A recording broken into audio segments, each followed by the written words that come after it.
It is the first deadly shooting of an on-duty FBI agent since 2008. Joining us now is Phil Andrew, former FBI member and the founder of the PAX Group. Thank you so much, Phil, for being with us on what must be a night where the news strikes you personally, to say the least, sir.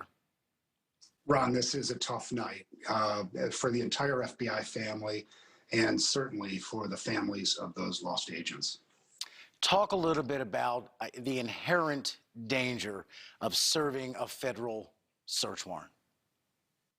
Well, these are particularly difficult warrants because in the crimes against children realm, often some of these subjects don't have prior criminal histories.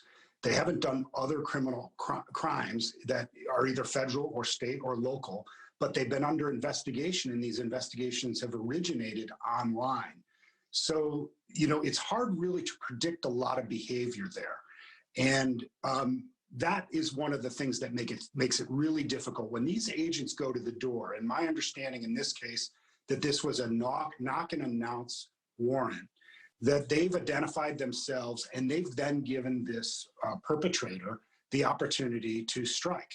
And it sounds like he was prepared and opened fire on these agents, and with tragic outcomes.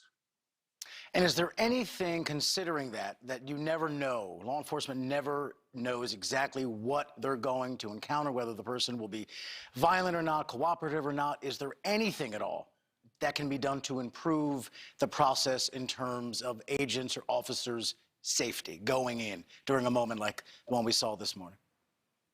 I think this is the issue with this kind of work, that what it requires is that these agents take these risks. They're dedicated to this. But some of these crime problems, particularly crimes against children, requires really in-depth and engaged investigations.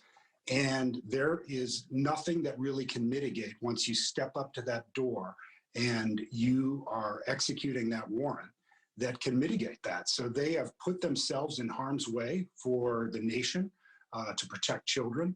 And that is a hard thing to really mitigate. Now, over the years, we've learned a lot. As was mentioned in the reporting, in 1986, two agents not far from this crisis site were involved in a prolonged shootout, one of the longest shootouts, and certainly the most deadly shootout up until now in FBI history. And a lot was learned there about body armor and protective clothing and communication. And it actually resulted in changing the way the FBI issues, trains, and the selection of the weapons that they give agents for duty. And this would be a gut-wrenching story, no matter who was involved. But it is particularly troublesome considering the kind of crime these agents were trying to combat. Crime against children, which I think for most people is the most unthinkable and heinous and disgusting kind of crime. That's absolutely right. There's some evidence that those that are involved in these crimes actually have a slightly higher likelihood to kill themselves, because the crime is so unspeakable and the humiliation and the shame associated with it is something that they just can't live with. That they make them, these crimes, and the enforcement and the warrant serving of them, among the most dangerous that the FBI conducts. Phil, thank you so much for being with us and sharing your time and insight on a difficult day. Thank you, sir. Thank you. And again, Phil Andrew, a former FBI agent and founder of the PAX Group. Thank you again.